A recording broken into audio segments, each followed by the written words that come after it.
reciban cada uno de ustedes un cordial saludo en este día, que por cierto no sé qué día es hoy para ti, pero esperamos que estén viendo la buena mano del Señor en todas las cosas. Nuevamente les saluda Moni y mi amigo. Hola, hoy estoy con ustedes, Jairo Vázquez, nuevamente con este podcast Hoy Día de Misiones. Así es, Podcast Dynamis, donde seguimos aprendiendo cosas muy interesantes y pertinentes en cuanto a la obra misionera. Bueno, y como hemos venido hablando en esta serie de podcasts acerca de las culturas mayoritarias, hoy es un podcast muy especial. Hoy terminamos con el tercer tipo de cultura. Hablaremos hoy de una cultura muy particular. Moni, ¿cuál es? Es la cultura de temor y poder. Temor y poder. Sí, suena Bueno, temeroso. y hablando de temor y poder, Moni, ¿qué cosas te daban temor cuando estabas niña? Tantas cosas. Por ejemplo, encontrarme una araña negra me daba mucho miedo porque mi abuela nos enseñó que eso era mala suerte. Bueno, y en mi caso, los gatos negros me daban miedo porque me habían dicho que un gato negro era augurio. Y otra cosa que yo hacía era que no me perdía de vista en la carretera cuando había una herradura. ¿Por? Porque las herraduras eran de buena suerte y había que colgarlas en la casa. Entonces yo recuerdo que caminando en mi pueblo había muchas carretillas o zorras, como llaman en Bogotá, que son pues carretas jaladas por caballos o burros. ¿sí? Entonces cuando a estos caballos se les caían sus herraduras, uno las guardaba porque eran de buena suerte. ¿Sabe yo que me estoy acordando y tan de malas que fui? Porque también yo le tenía pavor a quebrar un espejo. A mí me enseñaron que si se me quebraba un espejo eran 7 años de mala suerte, ¿no? ¿Y cómo le parece que tengo unas manos que rompen pues como de todo? Entonces rompí espejos por deporte, así que... Que fuera verdad estabas, pero en problemas, Moni. Sí. Moni, y otra cosa que era común en mi casa los sábados en las noches, recuerdo, se reunían mi familia para contar historias y nunca se me olvida la patasola, la llorona, el duende, el pollo maligno. ¿Pollo maligno? El pollo ¿Eso maligno. existe de ¿Nunca verdad? has oído? No existe, Moni. Ok, pero la historia del pollo maligno. Bueno, la historia sí existió. Y se cuenta aún esas historias antiguas, ¿no? Pero eso refleja mucho de nuestra idiosincrasia colombiana y latinoamericana, que está llena de agüeros. Incluso si vas a el Parque del Café, hay una zona dedicada a esas historias míticas y ancestrales de nuestros antepasados. Pero antes de continuar, tengo una pregunta. ¿Cuál es? ¿Podías dormir el sábado en la noche después de esas historias? A veces era complicado. A veces era complicado porque tenía temor a todas estas historias que contaban. Levantarse en la noche al baño era pavoroso. Entonces. Era terrible, ¿no? Yo no me levantaba ni de riesgo, pero eso refleja la idiosincrasia nuestra, ¿no? Latinoamericana, donde esta cultura que hoy vamos a hablar, que es la cultura del temor-poder, es una cultura que está muy arraigada en nosotros, en Latinoamérica. Y eso se ve comúnmente. Se oye... Bueno, y todavía en ciertas regiones de Colombia usan la sábila como parte del agüero, la ruda para espantar los espíritus y las cosas así. El 31 de octubre uno va por la calle y venden. Bueno, eso es más moderno, ¿no? Eso es más moderno, eso es como... A mí me parece que lo de la espiga es algo que se ha traído de otras culturas acá, pero evidencia el bueno, tema y otra de cosa la que sucedía y recuerdo que a mí me daba mucho temor oír esas historias, era que si uno mentía o hacía algo malo hacia los padres, la tierra se abría y se lo tragaba a uno. Eso se escuchaba, ¿no? Sí. Estas historias son propias de una cultura de temor y poder. Exactamente, que tiene todo que ver con nuestra idiosincrasia, como su merced lo dice, y pues esa es como la tradición o la herencia que hemos recibido de nuestros ancestros. Bueno, Moni, y qué bueno que nos pudieras definir un poco más esta cultura, sus características, de qué trata, en qué se basa y dónde se encuentran mayormente. Bien, pues para mí la cultura de temor y poder es una cultura basada en el miedo. Miedo a todas las cosas, miedo a que les vaya mal, miedo a no tener éxito en la vida, miedo a los espíritus, miedo a una serie de cosas, lo que los hace practicar tantos ritos y tener amuletos y una cantidad de frases de cuidado, digo esto porque me va mal, para lograr que le vaya bien. Yo diría que lo importante en este tipo de cultura es manipular a los poderes espirituales para que les vaya bien.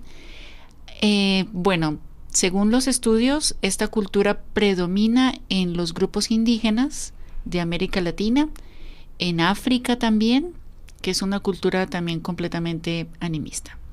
Bueno, el animismo entonces está muy asociado, totalmente asociado a esta cultura. Sí. Sí, una cultura de temor y poder es animista. Bueno, y animismo, básicamente, ¿qué es el animismo para nuestros oyentes que no conocen mucho? Animismo es esa fe en cuanto a la palabra ánima viene de espíritus. Uh-huh. Entonces el animismo tiene que ver con ese tipo de creencias hacia los espíritus, la creencia que existen, que tienen poder sobre la vida y la incidencia del ser humano, la familia y la sociedad. Entonces los espíritus desempeñan un papel fundamental en este tipo de creencias. Definitivamente, espíritus buenos y malos, según ellos. Espíritus buenos y malos. Uh-huh. Bueno, y entonces en nuestra herencia latinoamericana tenemos cosas que han sido fusionadas o se ha hecho un sincretismo. Yo recuerdo que escuchaba mucho hablar de las ánimas benditas. Esto refleja mucho este pensamiento animista, ¿no? Claro, porque ellas se creen que ellas tienen poder para que me vaya bien. Entonces hay gente que tiene rezos especiales para ellas pidiendo algún milagro. Bueno, ¿y cuáles son entonces esas características o cómo ellos dimensionan la realidad del mundo en que viven? ¿Cuáles son esas características que ellos perciben del mundo? Bien, bueno, para ellos evidentemente existe el mundo físico, ¿no? Que es lo que los rodea, ellos mismos, sus familiares, las casas, digamos todo lo que se ve. En segundo lugar está el mundo que no se ve, que es tan real para ellos como lo que se ve. Entonces están los ángeles, los demonios, los espíritus, las maldiciones y los ancestros, porque los ancestros o los muertos tienen mucho poder en la cultura de temor y poder. Bueno, uno oye hablar mucho en estas culturas, especialmente en África y entre algunas tribales o indígenas, uh-huh, hablar de los ancestros, del poder de los ancestros y de invocar los ancestros. Allí es donde aparece el espiritismo como parte propia de esta cultura. Definitivamente eso también es parte de esta cultura, ¿no? Ese tipo de prácticas de chamanería y todo eso. Y en tercer lugar, el mundo invisible. Dios, sea cual sea la concepción de Dios que tenga, ¿no? Que no necesariamente tiene que ser el concepto bíblico. El cielo o un lugar de esperanza donde van a ir después de morir si han hecho cosas buenas, o el infierno, que es algún lugar de tormento donde van a ir en caso de que no hayan hecho buenas obras o no hayan hecho ciertos ritos que necesitan para poder lograr ir al cielo. Bueno, Moni, entonces si entiendo un poco, esta cultura es la contraparte de la cultura de la culpa y la inocencia, que es una cultura muy racional, uh-huh, muy de pensar lógicamente y metodológicamente y que todo lo analiza, ¿no? Esta cultura es lo opuesto. Lo cree todo, ¿no? Lo cree todo, o sea, ¿no? Puede ser que lo que tú les enseñes sea absurdo, pero para ellos todo es real siempre y cuando haya espíritus y poderes y cosas extrañas. Y también es una religión más, una cultura, más colectiva que la que la que vimos de culpa e inocencia. La culpa e inocencia es en el extremo individual, uh-huh, pero la de temor poder es más colectiva, más grupal. Más grupal. Y pudiéramos tomar el ejemplo que hemos usado en estos podcasts anteriores para decir que cuando hay un desastre, cuando existe un problema un desastre en un pueblo, la cultura de culpa e inocencia busca quién es la persona responsable de la seguridad, del plan de emergencia, de que un río se desbordó pero que no hubo prevención en cuanto al proceso de cuidado y todo este tema. Exactamente. ¿Cierto? En la cultura de honor y vergüenza pues se busca un culpable, y se busca un culpable que pague porque cometió una falta que perjudicó la comunidad, y una persona ha sido expuesta, y es vergonzoso que suceda esto. En esta cultura podríamos decir que lo que las personas piensan es: ofendimos los espíritus, nos faltó hacer un rito. Ese desastre fue ocasionado por los espíritus, por los ancestros, por la Pachamama, porque deshonramos una divinidad X. Por ejemplo, una avalancha. Sí. O una inundación a causa de la avalancha. ¿Sí ve? Eso fue que no dimos suficiente, ofrenda al río o a la Pachamama o a Sol o al quien sea. Entonces, en venganza por lo que no hicimos, él permitió que el río se saliera. Entonces, hablando transculturalmente, ese puede ser un punto de encuentro con esta cultura, porque ellos creen en lo espiritual, ellos creen en el mundo espiritual. Si hay alguien que tiene fe en un mundo espiritual, son ellos. Y ahí podemos nosotros presentar el evangelio, que de eso hablaremos en el próximo podcast, donde diremos cómo abordar cada uno de estos 3 tipos de cultura. Daremos ejemplos a la luz de la Biblia, pero bueno, eso será para nuestro próximo podcast, que no se lo pierdan. Esto, mejor dicho, se compone, esto continuará. Entonces, podemos decir que cuando hablamos de teología y de conceptos teológicos en estas culturas, y pensamos en cómo ellos perciben a Dios, cómo perciben el pecado, cómo ven la divinidad, la salvación, a Cristo, tienen formas muy particulares, y lo hemos hablado en las otras culturas. Por ejemplo, Moni, en la cultura de culpa e inocencia, hablábamos que Dios es como un juez dador de la ley, ¿sí? Que sentencia, que tiene la ley. En la cultura de honor y vergüenza decíamos que Dios es visto como padre y patrón, y que debe ser un fiel y superior señor que ordena y gobierna. En el caso del temor y poder, ¿cuál es la visión, la cosmovisión, la perspectiva que se tiene de Dios? Ellos lo ven como un gobernador y libertador. Por eso es que hay que hacer cosas, ritos, amuletos, todo para buscar que los libere. Un gobernador y libertador, pero en términos de un señor trascendente, ¿verdad? Sí, sobrenatural. Que trasciende, que es sobrenatural. Es muy interesante que esta cultura de alguna manera está cercana al mundo espiritual. ¿Y cómo ven ellos el pecado entonces? Porque me llamaba la atención que la cultura de culpa e inocencia ve el pecado como una transgresión a la ley. Y en el honor y la vergüenza se hablaba de un deshonor y una deslealtad a Dios. Pecar es deshonrar a Dios. En la cultura de honor y vergüenza, ¿cómo perciben en este mundo el pecado? Como insubordinación. Por ejemplo, el Dios Supremo pide, un ejemplo, que sacrifiquen a un animal, ¿no? Y al no hacerlo, entonces eso es insubordinación.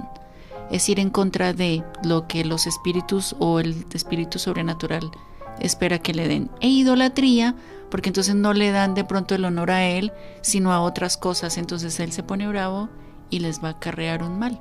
Eso es pecado. Eso es pecado. Vea pues, en el caso de estas culturas, entonces, ¿cómo pueden ellos percibir a Jesús? Porque en la cultura de culpa e inocencia es un sustituto que sufrió por nosotros, y en la cultura de honor y vergüenza es un mediador y es un hermano cercano. ¿Cómo es en el temor y el poder? Como un conquistador y libertador. Por eso es tan hermoso cuando el evangelio... me estoy saltando al próximo punto, no, mejor pausa. Pero entonces, bueno, Moni, es muy bonito ver a Jesús como un conquistador y... que los liberta del miedo. Y libertador del miedo. Y la salvación percibida en el mundo de la culpa y la inocencia, en la cultura de ella como inocente y perdonado. Es decir, en la cultura de culpa e inocencia, la salvación es una persona cuando se siente inocente y que ha sido perdonada. En el caso del honor y la vergüenza, cuando una persona se le ha devuelto el honor y el prestigio. En el caso del temor y poder es una persona que tiene poder y libertad. Y ahí sí voy a decir lo que iba a decir. Este tipo de cultura, la cultura de temor y poder, es una cultura tan llena de miedo, entonces ellos viven tan esclavos de sus miedos y de tantas cosas, así que cuando ellos reciben la salvación, ellos son realmente libres y es tan hermoso ver ese cambio, que andan con confianza, que no temen a nada, que no temen decir cosas o no hacer cosas o ver cosas, sino que son libres y saben que eso ya no los puede afectar porque eso no viene del Señor. Entonces esa libertad es una cosa maravillosa para ellos. Bueno, estamos así llegando al final de este podcast. Wow, cómo pasa el tiempo. Que espero haya aclarado un poco a los oyentes el tema de esta cultura temor y poder, que está enraizada en los agüeros, en los espíritus, en un mundo animista, que a veces también pareciera afectarnos a nosotros, ¿no? Y ese sería un tema para hablar en algún podcast o en algún programa más adelante de YouTube o de nuestra serie de podcasts acerca del animismo hoy. El animismo hoy en algunas religiones, ¿sí? El animismo en algunas religiones y especial el animismo en algunos movimientos pseudocristianos, que puede darse también. Hoy tenemos un recomendado y es el recomendado de la semana.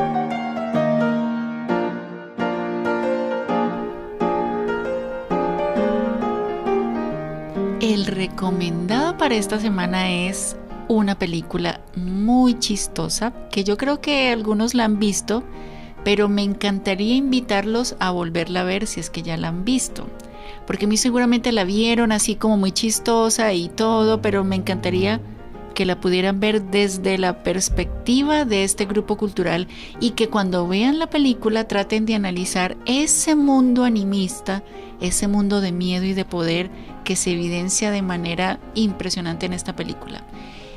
Y sin más preámbulos, la película es Los dioses deben estar locos, que hay varias partes, pero yo les recomendaría la primera parte.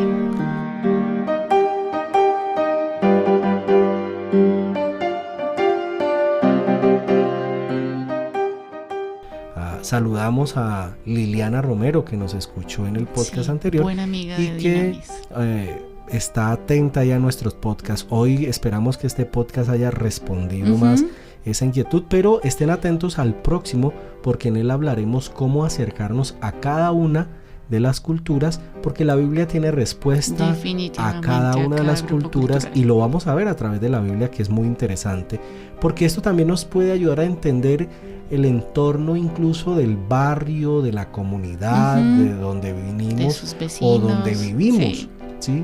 A entender un poco más a nuestros vecinos, si son cercanos a uno de estos tipos de cultura, porque realmente con la globalización, el mundo que se ha acercado, los matrimonios hoy transculturales, los matrimonios entre personas de un continente a otro están cada vez aumentando y eso hace que estas culturas cada vez se vayan integrando más. Se encuentren unas con otras. Y esto nos puede ayudar a entender un poco incluso a las personas cercanas. Y así llegamos al final del podcast hoy, un día de podcast de Misiones de Dynamis. Gracias por estar atentos, por compartir este podcast, denle like, compártalo, active la campana, si no se ha suscrito, suscríbase para que esté atento a los podcasts que vamos a estar subiendo continuamente a través del canal de Dynamis. Así es, y así como nuestra amiga la pastora Liliana, si usted tiene alguna inquietud o algún tema que le gustaría que desglosemos o desmenucemos, bien pueda comunicarse con nosotros o nos deja el comentario y ahí trataremos de hacer todo lo posible por responder a sus inquietudes. Bueno, Chaito, Dios los bendiga y hasta la próxima. Un abrazo, que el Señor los siga bendiciendo y nos seguimos encontrando por aquí. Hasta pronto.